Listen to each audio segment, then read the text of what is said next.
welcome to Midday Update. Coming up are the headlines for the day. Milestone MOU signed for acceptance of RuPay card and UPI QR Code based mobile payments in Oman. Oman and India enjoy strategic relations, says Indian Minister.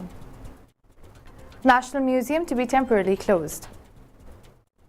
US, infant and her parents among 4 Indian origin people abducted in California. Japan urges residents to take shelter as North Korea fires missile. UN dramatically hikes Pakistan flood aid appeal. Oman down Bahrain to top group and Saudi Arabia's Raza claims 7 wickets. Palmeiras beats Botafogo to close in on Brazilian Serie A title. Those were the headlines. Now for the local stories for the day. A memorandum of understanding was signed today between National Payments Corporation of India or NPCI, International Payments Limited NIPL and Central Bank of Oman during the visit of Honorable Minister of State for External Affairs and Parliamentary Affairs Shri V. Muralidharan to the Sultanate of Oman.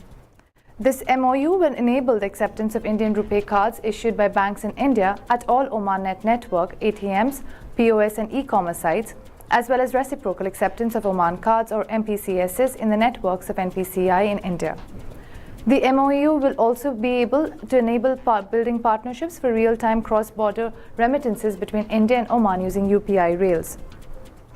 Reciprocal acceptance of respective payment cards and cooperation in building cutting-edge remittance solutions based on the UPI platform will not only facilitate and promote two-way travel and tourism, but UPI-based remittance solutions will also go a long way in facilitating the large Indian diaspora in Oman and sending money back to India seamlessly. In recent years, India has emerged as a global leader in digital finance and mobile-based payment solutions, with India's United Payments Interface or UPI revolutionizing the digital payment space. Unified Payment Interface is a system that powers multiple bank accounts into a single mobile application of any participating bank, merging several banking features, seamless fund routing and merchant payments into one hood. It also caters to the peer-to-peer collect request, which can be scheduled and paid as per requirement and convenience. In the month of September 2022, a number of transactions on India's UPI platform crossed 6.78 billion, amounting to over 11.16 trillion rupees. The MOU between NPCI and CBO is a milestone in bilateral relations between India and Oman and will play an important role in strengthening the people-to-people ties and benefiting both economies. V. Muralidharan, Minister of State for External Affairs of India, dubbed the relations between the Sultanate of Oman and the Republic of India as strong and strategic. In a statement, the minister said that the Omani and Indian cooperation in economic, trade and investment fields has been accorded with high priority. He added that economic and commercial relations between India and Oman have been robust. It is evident in the bilateral trade between the two countries, touching almost $10 billion in 2021-2022. He explained that there are over 6,000 India-Oman joint ventures in Oman with an estimated investment of over $7.5 billion. The minister said the following: the respective visions of India and Oman also align closely when it comes to deployment of new and renewable energy. Oman's push to position itself as a leading hub of green hydrogen and green ammonia intertwines with India's national green hydrogen mission. He pointed out that the strategic priorities identified within Oman Vision 2040 also align closely with the known strengths of the Indian economy. He added that there are significant opportunities for enhancing the bilateral cooperation in several sectors, including renewable energy, defense, maritime security, minerals and mining, manufacturing, spaces and logistics. The Indian Minister of State for External Affairs concluded his statement by saying, the Sultanate of Oman will be a special guest during meetings of the G20 summit scheduled to be held in India in September 2023. This will be an excellent opportunity for the Sultanate of Oman to participate in the premier intergovernmental forum of the world's major developed and developing economies. The National Museum will be temporarily closed to visitors on Wednesday, October 5, 2022. A statement issued online by the museum said the following: the National Museum will close its doors to visitors on Wednesday, October 5, 2022 from 10 a.m. until 12 p.m. The National Museum is Oman's flagship cultural institution, showcasing the Sultan's cultural heritage from the earliest evidence of human settlement in the Oman Peninsula to the present day. The museum was established by Royal Decree 62/2013, issued on November 20, 2013. Those are the local stories. We'll take a short break and we'll be back with international news. Stay tuned.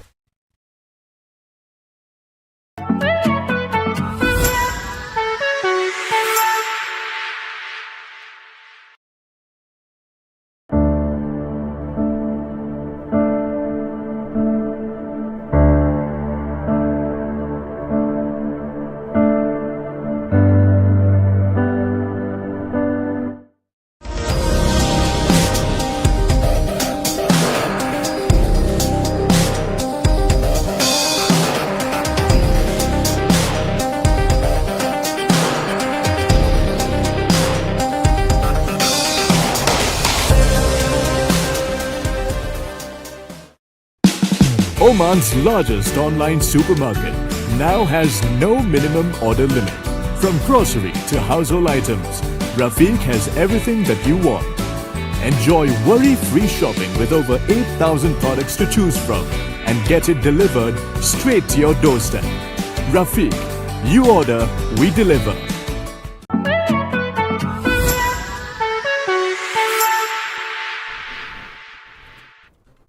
Welcome back to Midday Update. Now for the international stories. An 8-month-old girl and her parents were among 4 people abducted from Merced County in California on Monday, authorities said. Merced County Sheriff's Office in a statement on Monday said that 36-year-old Jasdeep Singh, 27-year-old Jasleen Kaur, their 8-month-old child Arohi Deri, along with 39-year-old Amandeep Singh were taken, reported sources. Police have described the suspect as being armed and dangerous. Not much detail about the incident has been released as the investigation is still in its early stages, but authorities have said that the 4 were taken against their will from a business in the 800 block of South Highway 59. The site of the alleged abduction is a road railway lined with retailers and restaurants.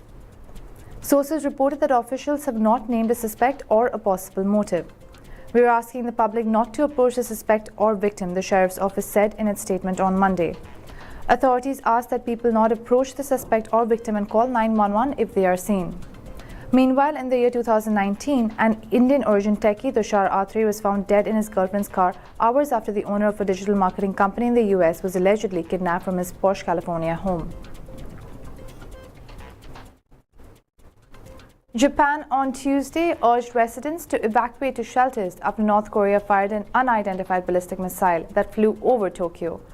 According to sources, early Tuesday, the government issued an alert urging residents in Japan's northmost main island of Hokkaido and the country's northeastern prefecture of Aomori to stay inside buildings. During a press conference, Chief Cabinet Secretary Hirakozu Matsuno said that after crossing northeast Japan, the missile is believed to have fallen in the Pacific Ocean outside Japan's exclusive economic zone around 7:44 a.m. local time. Meanwhile, the South Korean military said that North Korea fired a mid-range ballistic missile eastward from Mopyeong-ri in the northern province of Jeongang. Citing Japanese government sources reported that there were no immediate reports of damage to aircraft or ships. Earlier, North Korea fired missiles on Saturday in an apparent protest against joint naval drills held last week involving the United States and South Korea, as per the media outlet. The United Nations has revised its humanitarian appeal for Pakistan fivefold to $816 million from $160 million as it seeks to control a rise in waterborne diseases after an unprecedented flood situation in the country that has claimed over 1,700 lives. We are now entering a second wave of death and destruction, Julian Harness, UN humanitarian coordinator for Pakistan, said at a Geneva briefing. There will be an increase in child morbidity and will be pretty terrible unless we act rapidly to support the government in increasing the provision of health, nutrition, and water and sanitation services across the affected areas, he said. In a press statement, Pakistan's Foreign Ministry said an upscale flash appeal is being jointly launched by the government of Pakistan and the United Nations on October 4th in Geneva. The Pakistan government said this revision has been made on the basis of an updated on-ground needs assessment of the flood situation in the country. UN Under-Secretary General for Humanitarian Affairs and Emergency Relief Coordinator Martin Griffiths and Director General World Health Organization Dr. Tedros Adhanom Ghebreyesus will represent the UN along with the resident coordinator in Pakistan, Julian Harness. The meeting will be attended by the UN member states as well as various UNRG agencies and humanitarian organizations working in disaster relief. The flood response plan has been prepared in close coordination between the government of Pakistan and the United Nations and focuses on providing necessary assistance to the vulnerable people affected by the unprecedented floods. It complements the government's overall response to the recent climate-induced floods in Pakistan. Those are the international stories. We'll take a short break and we'll be back with sports news. Stay tuned.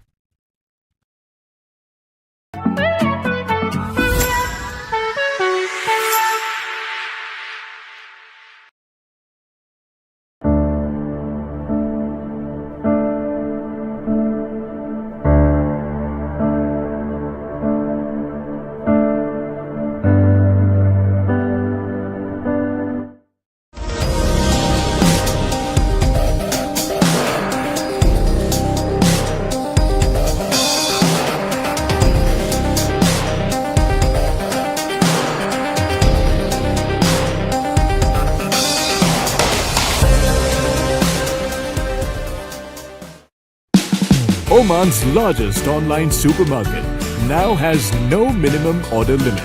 From grocery to household items, Rafiq has everything that you want. Enjoy worry-free shopping with over 8,000 products to choose from and get it delivered straight to your doorstep.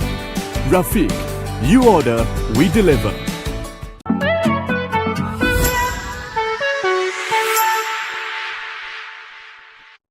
Welcome back to Midday Update. Now for the sports stories.